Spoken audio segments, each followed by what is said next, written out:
Historia natural de la enfermedad y cadena epidemiológica. La enfermedad es el resultado del desequilibrio existente entre el medio interno y el medio externo. Antes de presentarse los signos y síntomas de la enfermedad, ya están presentes estos desequilibrios y que al identificarlos a tiempo nos permite hacer intervenciones que van a modificar la presentación de la patología. Aún antes de presentarse los indicadores de la apreciación de una enfermedad, los factores y desequilibrios que los originan pueden identificarse para evitar y prevenir daños y afectaciones.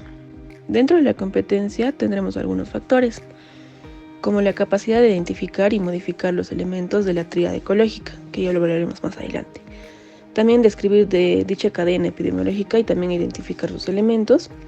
Intervenir en niveles de prevención para modificar el proceso de salud y enfermedad. La capacidad de modificar en base a la intervención la secuencia de una cadena epidemiológica. Tríada ecológica. Son factores ecológicos que condicionan la salud y la enfermedad. Dentro de ellos tenemos agentes, que van a ser todo poder, principio o sustancia capaz de actuar en el organismo y será nocivo si su presencia da comienzo a alguna enfermedad. Agentes biológicos van a ser bacterias, virus, hongos, parásitos. Agentes físicos van a ser los cambios de temperatura, presión de gases o líquidos. Agentes químicos van a ser los fármacos o sustancias tóxicas, sales, gases o insecticidas. Y los nutrimientos van a ser la nutrición inadecuada que va a poder provocar una anemia, hipocromía, desnutrición o por el contrario obesidad. Uno de los componentes de la tríada ecológica es el huésped, que es el que permite el alojamiento de un agente causal de la enfermedad, en los que tenemos que considerar los siguientes aspectos. El primero sería su estructura genética, su raza o etnia, ya que algunas enfermedades se presentan con mayor frecuencia en algunas razas.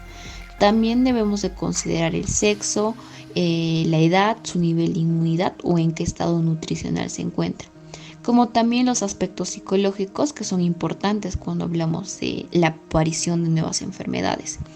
Y por último, debemos de tener en cuenta en cuáles son los hábitos del huésped.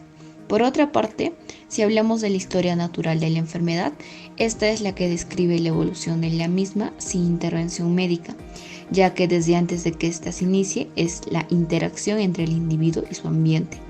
En esta historia natural se distinguen periodos prepatogénicos o también periodos de riesgo, como también son llamados, y patogénicos. Este último se inicia con una etapa preclínica que principalmente podemos decir que está caracterizada por cambios bioquímicos, o sea, sin síntomas ni signos de esta condición patológica. Clásicamente se han descrito tres niveles.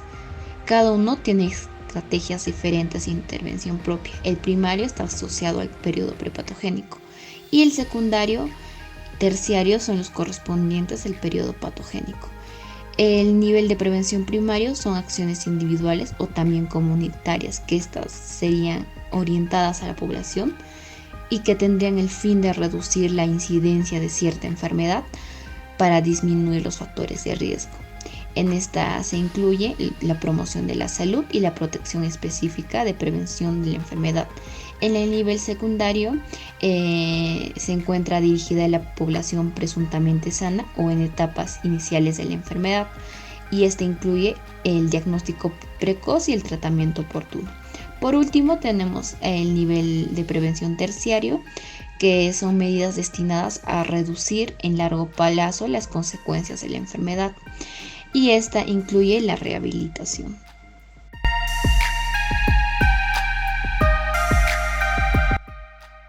Agente causal.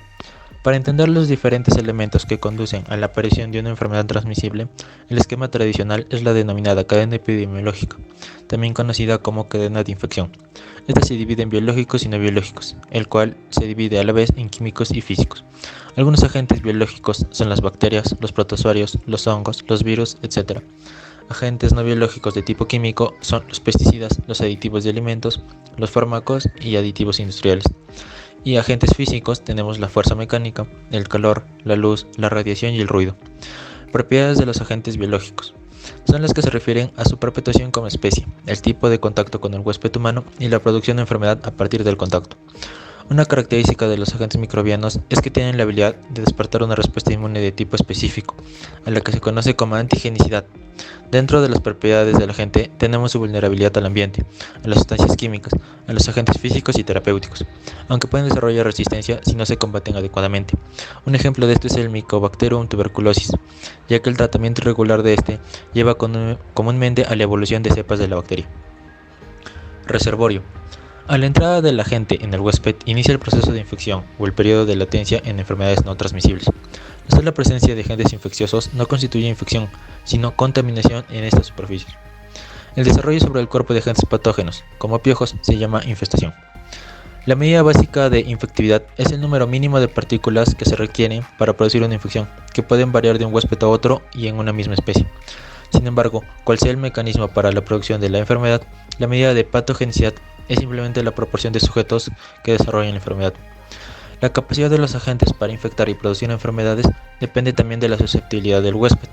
De algunos sujetos que llegan a ser infectados, algunos son asintomáticos, en tantos que otros sí presentan síntomas, pudiendo ser variables en duración y grado, siendo la letalidad el número de casos fatales en proporción al número total de casos diagnosticados. El hábitat normal en el que vive, se multiplica y crece un agente infeccioso se denomina reservorio. Existen tanto reservorios humanos como extrahumanos. Debe hacerse distinción entre la fuente de infección y la fuente de contaminación. Por ejemplo, la causada por un preparador de alimentos asintomático y la que produce la contaminación por el drenaje al entrar en contacto con una tubería de agua. Los portadores asintomáticos constituyen un gran riesgo para contaminar a la comunidad, pues albergan el agente patógeno y lo distribuyen silenciosamente, ya que en ocasiones se desconoce su estado o se experimenta dificultad para reconocerlo y no se cumplen las recomendaciones para evitar ese riesgo. La posibilidad de transmisión está presente en la mayoría de enfermedades infecciosas durante su proceso de incubación, principalmente de periodo inmediato, antes de presentar síntomas y signos que permitan hacer el diagnóstico. Por lo tanto, la transmisión de una enfermedad puede empezar antes de que existan datos en el mismo huésped, pero también puede seguir por algún tiempo después de la recuperación clínica. Puerta de salida y entrada en el huésped. Acá tenemos modos de transmisión en el cual el agente transmite el agente infeccioso o del reservorio al huésped. Una puede ser por transmisión directa, que esta puede darse por agentes infecciosos, y la otra por vehículos de transmisión, ¿no? En cuanto a la puerta de eliminación o de salida del huésped, tenemos a través de vías respiratorias propias de enfermedades respiratorias como son la tuberculosis, las genitourinarias propias de transmisión sexual como son el SIDA o el sífilis, las digestivas propias de alimentos, puede ser la causa algún alimento pasado, como son la tifoidea, la cólera, ¿no? Y piel, que estas se dan a través de lesiones que han tenido contacto directo con el agente infeccioso, ¿no? Propios podría también darse como la malaria, la fiebre amarilla, ¿no? En cuanto a placentarias, estas son las que se dan a través de el embarazo o que pasan la barrera. Puede ser un ejemplo la rubiola. En la puerta de entrada en el huésped tenemos factores, por ejemplo la edad, la respuesta inmunitaria, el sexo, la ocupación del paciente, la enfermedad laboral o algún riesgo que pueda haber en su trabajo, los hábitos del paciente, la densidad y también el ambiente, ¿no? Que estos son los principales factores que podemos ver para que originan enfermedades. Tenemos al huésped susceptible. ¿Qué es el huésped susceptible? Es aquel que da la subsistencia o el alojamiento de un agente causal de una enfermedad. Esta susceptibilidad puede verse distintos factores intrínsecos, como son un ejemplo el sexo, la edad o el grado de inmunidad que presente el paciente.